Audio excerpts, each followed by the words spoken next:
In our lesson today, we're wrapping up our series on dangers that exist on the safe side. And what we've been talking about are decisions that we might make, choices that we might make, that we decide what to do based upon what is seen as being easier or more comfortable or won't cause trouble for us. And what we're going to talk about today as we finish this series is something that can lead to or can be motivated by avoiding actual physical danger. And that's where we're talking about avoiding persecution. Because while not all persecution is one that involves physical harm to us, that is certainly a possibility. And so we might make decisions where we decide what to do or not to do based upon whether we're going to face persecution for that. We need to be careful that we don't, in an effort to avoid what seems to be dangerous, that we don't make decisions that are contrary to the will of God or that compromise our faith or cause us to depart from the Lord. That's what we're going to talk about here in our lesson today. We're going to start by looking at a passage in Hebrews chapter 10 where the Hebrew writer talked about this idea of enduring persecution. Now, these brethren, they were going to be commended because they were willing to endure persecution. But there were others who would not do this. Hebrews chapter 10, beginning in verse 32, he said, "But remember the former days, when after being enlightened, you endured a great conflict of suffering, partly by being made a public spectacle through reproaches and tribulations, and partly by becoming sharers with those who were so treated. For you showed sympathy to the prisoners and accepted joyfully the seizure of your property, knowing that you have for yourselves a better possession and a lasting one. Therefore do not throw away your confidence, which has a great reward. For you have need of endurance, so that when you have done the will of God, you may receive what was promised. For yet in a very little while he who is coming will come and will not delay. But my righteous one shall live by faith. And if he shrinks back, my soul has no pleasure in him. But we are not of those who shrink back to destruction, but of those who have faith to the preserving of the soul." So here in this passage, the Hebrew writer contrasted two different groups. You have those who would endure and those who would shrink back. These brethren here were commended because they were willing to endure persecution. They were willing to face these challenges, this opposition, and remain faithful. However, there were others who would not endure this. He talked about those who would shrink back to destruction. These ones would endure, but others would shrink back. They would not be willing to endure or face that persecution. These brethren would endure ridicule and tribulation and imprisonment and the seizure of their property.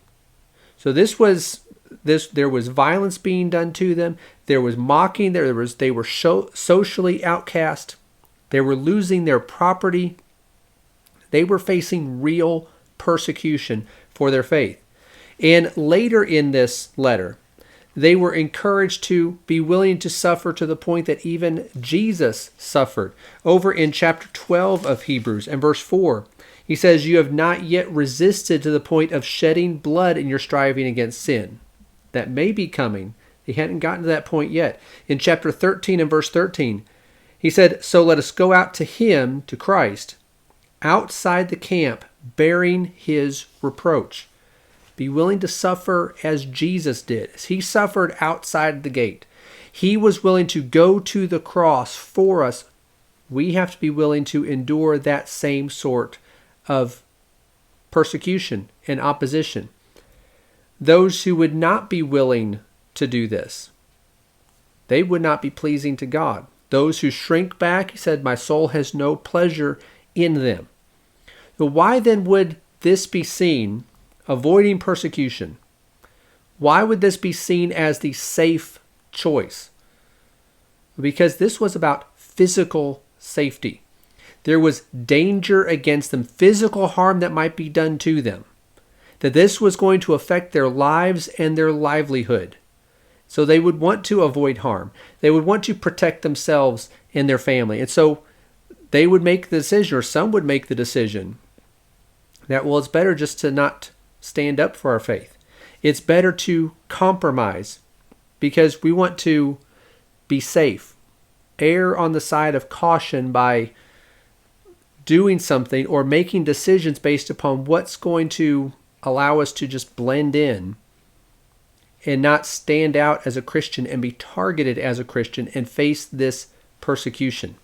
And so that's why we were describing this as what is seen as safe, because there could potentially be physical harm that comes against Christians in the form of persecution.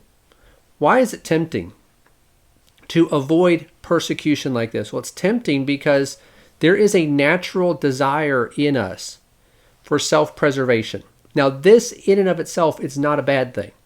This is something that actually God put in us. That's how He created us, how He wired us. That we have a natural desire for self-preservation. When Jesus said in Matthew 22 and verse 39, the second great commandment was to love your neighbor, He said, how you love your neighbor. He says, love your neighbor as yourself. If there wasn't this natural desire for self-preservation, then it wouldn't make any sense for Jesus to say that. But we naturally want to preserve ourselves and protect ourselves. Why when Paul was writing to husbands in Ephesians chapter 5 about how they were to treat their wives, they were to treat them as their own body, as their own selves. Because no one does harm to himself. You protect your body, you nurture your body, you take care of it. He says that's what you are to do with your wife. You are to love your neighbor as yourself, as Jesus said in Matthew 22. So there is this natural desire for self-preservation. This could be displayed wrongly in selfishness, or in this case, avoiding persecution. But it can also be directed in the proper way of showing love toward others. But when it's misdirected, like we're talking about here, it says, well, we just want to take care of ourselves. We don't want any harm to come to ourselves. And so we're going to do whatever we can to avoid persecution. Now, we need to make a point here on this point, is that there is a difference between avoiding persecution and fleeing from persecution. Acts chapter 8 and verse 4 is an example of disciples fleeing from persecution.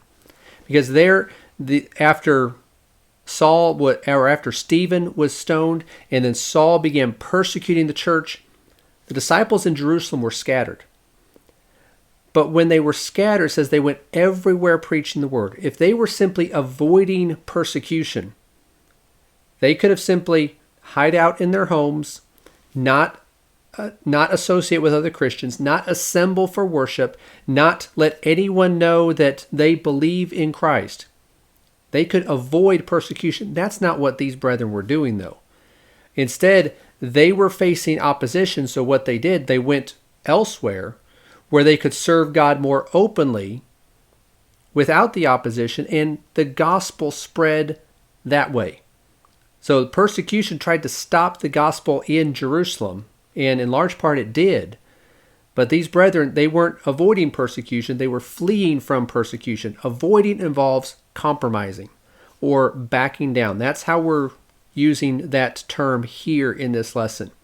Avoiding persecution is when you compromise or when you back down and when you abandon your faith. Fleeing from persecution means you're continuing to serve God, you're continuing to do His will, but you just are doing it elsewhere.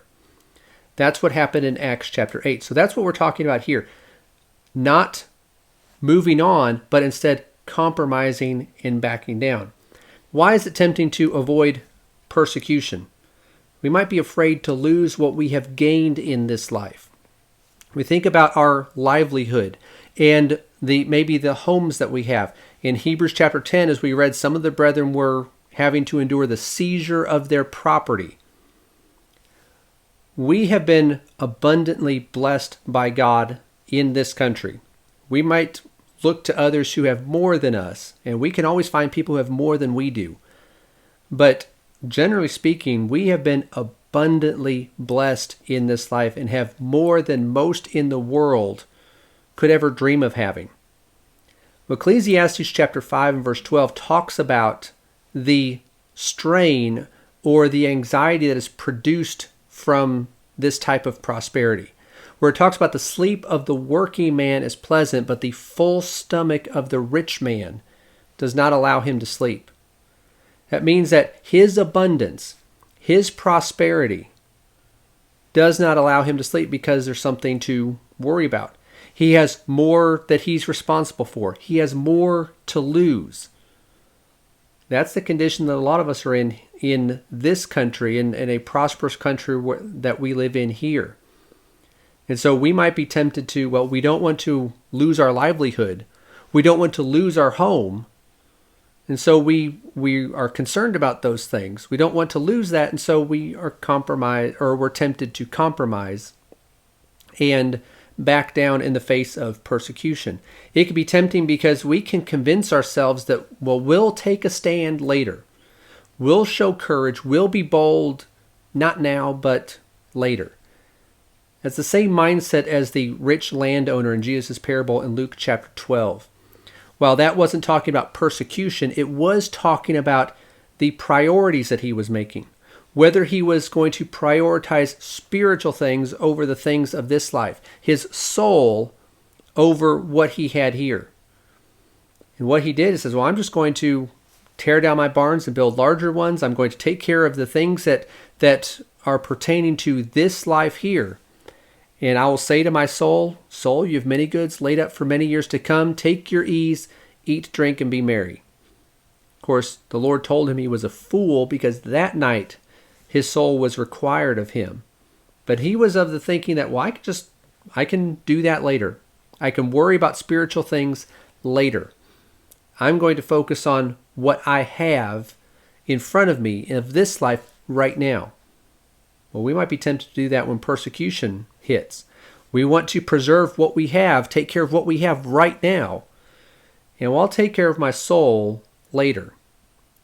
Make sure my soul is right and faithful to God later. I'll be bold and take a stand later, but not now. So this is tempting because we convince ourselves, well, we won't do it now, but we'll do it at some other time. Why is this dangerous? Why is it dangerous to avoid persecution? Well, as we read in Hebrews chapter 10, it's dangerous because it is not pleasing to God. The one who shrinks back, it says, my soul has no pleasure in him, in Hebrews 10 and verse 38. When we think about the idea of not being pleasing to God, notice what he said earlier in verse 31, the verse before we started reading at the beginning. He said in Hebrews 10:31, it is a terrifying thing to fall into the hands of the living God. It should be a terrifying thought to us to not be right with God, to not be pleasing to God. But when we say, well, we're just going to not speak out about our faith, that we're going to compromise our faith, or we're just going to pretend or act like we're not Christians, we're going to deny the Lord because we want to avoid persecution, we're not pleasing God. The thought of not pleasing God should be a frightening one to us. It's tempting or it's dangerous because we will be tempted to become more like the world. Notice what Jesus said over in John chapter 15, verses 18 and 19. He warned his disciples that they were going to face persecution.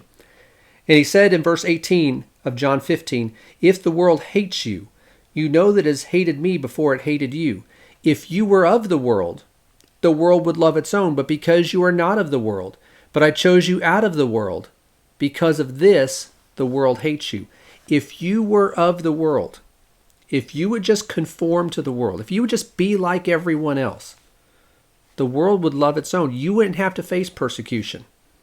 And so we are tempted, in order to avoid persecution, we want to just fit in. We want to conform to the world. We want to blend in. We want to be like everyone else. Well, when we try to be like everyone else, that is contrary to Christ, we're going to be tempted to live like the world, act like the world, talk like the world, think like the world. We're going to reject God eventually, not just in the fact that, well, we don't want to speak up about our faith, but completely turn away from Him. We're going to be tempted to do that. if we want to conform to the world around us when the world is hostile to Christ and is willing to persecute those who follow Christ. This is dangerous because what we do when we do this, when we avoid persecution, when we don't stand up for our faith, when we try to blend in and be like the world around us, we are hiding our light from the world. Jesus talked about in the Sermon on the Mount in Matthew chapter 5, the fact that we are to be the light of the world. In Matthew 5 and verse 14, it says, "You are the light of the world, and a city set on a hill cannot be hidden." Why are we trying to hide who we are? It says you can't do that. Not while continuing to live and, as my disciple, be faithful to me. Verse 15, "Nor does anyone light a lamp and put it under a basket, but on the lampstand, and it gives light to all who are in the house. Let your light shine before men in such a way that they may see your good works and glorify your Father who is in heaven." People should be able to see that you are a Christian. See that you are a follower of Christ. You let your light shine. You don't hide it. Because we are trying to shine that light to others, that they may see our good works, glorify our Father. We're trying to point others to Him. Turn them to Him. Well, what if we face persecution? Well, we might face persecution. But we might, while we do that, shine our light and help turn others to the Lord. And when we compromise and back down in order to avoid persecution, we're not doing that. We're not shining the light for anyone. We are trying to turn others to Him. What should we do instead? Rather than being displeasing to God by avoiding persecution, we need to offer ourselves as a living sacrifice to Him. That's what Paul talked about in Romans chapter 12 and verse 1. That we present ourselves as a living sacrifice, meaning we are willing to give our lives to Him and for Him. Whatever that means, whatever that requires. If that means even giving our life because we're facing persecution, we're willing to do that. Over in Revelation chapter 2 and verse 10, the church at Smyrna was told to not fear, do not fear what you are about to suffer. Behold, the devil is about to cast some of you into prison so that you will be tested. You will have tribulation for 10 days. Be faithful until death, and I will give you the crown of life. You are going to face persecution. They were told this is what is going to happen. Be faithful until death. Don't compromise. Don't back down.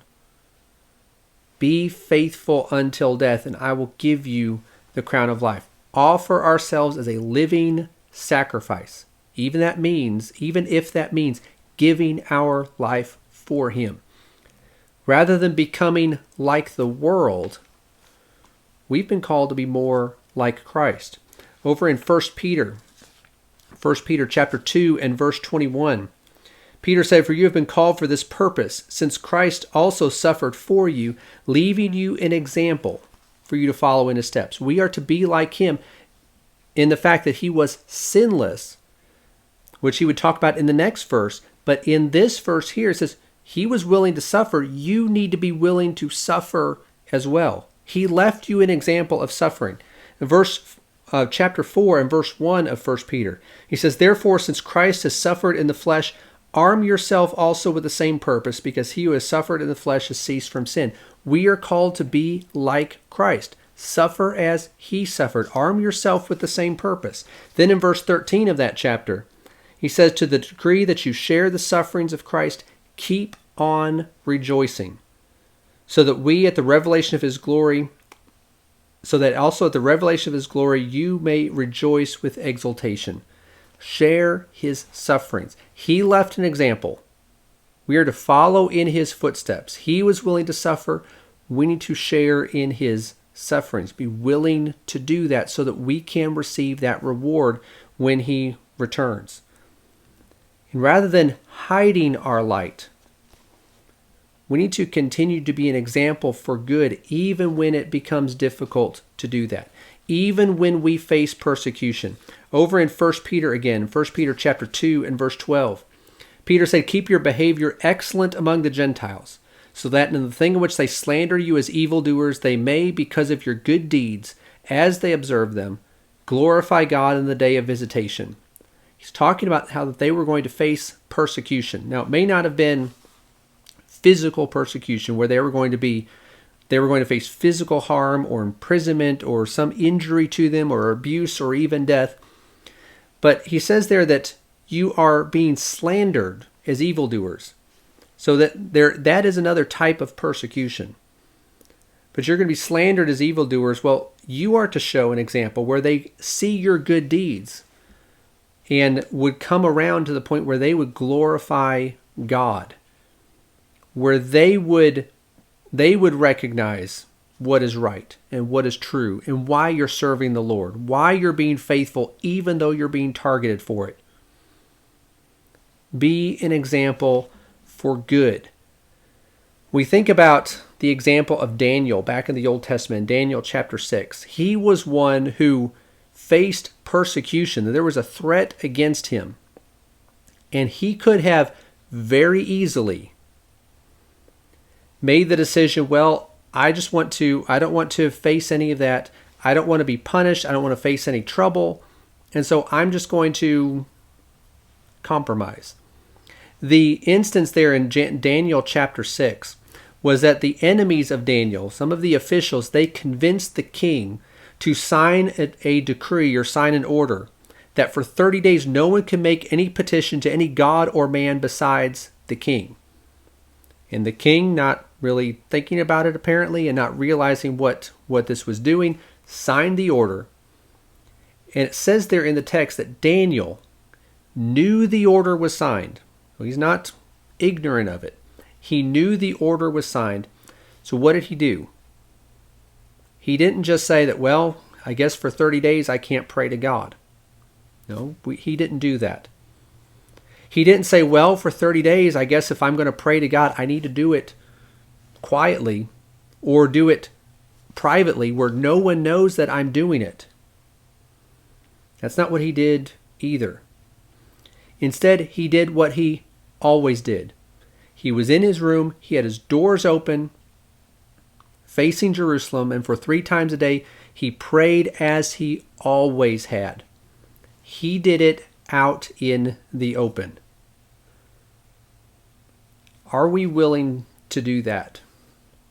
Or would we be more of the mindset that, well, I'll still try to pray, but I'm going to do it with the doors closed. I don't want anyone to know that I'm doing it. When we have leaders, authorities who will make rules and laws saying that you can or cannot do this, that you are prohibited from praying, you're prohibited from teaching, you're prohibited from assembling. And we have had some of that over the last year and a half with the responses to the pandemic. That there have been authorities who would say, well, you can't meet, you can't assemble. Now, there may be times where we are unable to assemble, and that's not what we're talking about. That's not what I'm referring to. I'm talking about when we can assemble, but then the authorities come out and say that, no, we don't want you to assemble. Would the brethren who said, okay, well, we won't assemble, would they be critical of Daniel because, well, he should have just closed his window and not had done that out in the open? Because after all, he's violating the law by doing that. He may have violated the law, but he told the king later that against you I have committed no crime. How could he say that? Because any law that prohibits someone from worshiping God and serving Him is an illegitimate law, and Christians, or the people of God, there with Daniel, obviously not Christian yet, but God's people have no obligation, are under no obligation to conform to that law or to follow that law. Daniel, he prayed as he always had prayed, out in the open and not worrying who saw him. He was going to be that example for good. We need to take a lesson from Daniel, not hide our light, but instead, and maybe especially when there are those who are not wanting Christians to meet, not wanting Christians to assemble and do the things that we had always been doing. Be an example of that says that God comes first, and we are going to do His will.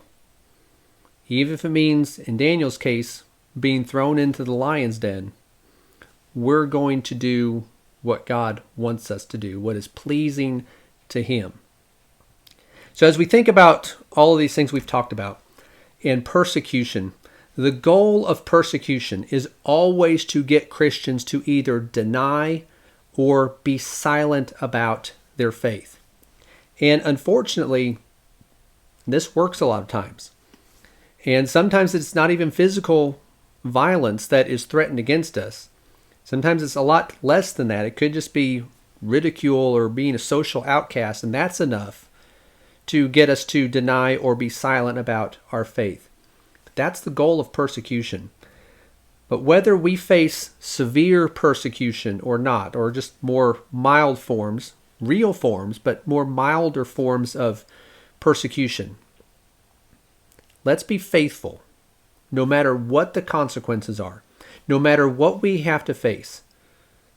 We need to have endurance, as the Hebrew writer talked about, so that we can be faithful until death, as the church of Smyrna was told to be in Revelation 2 and verse 10.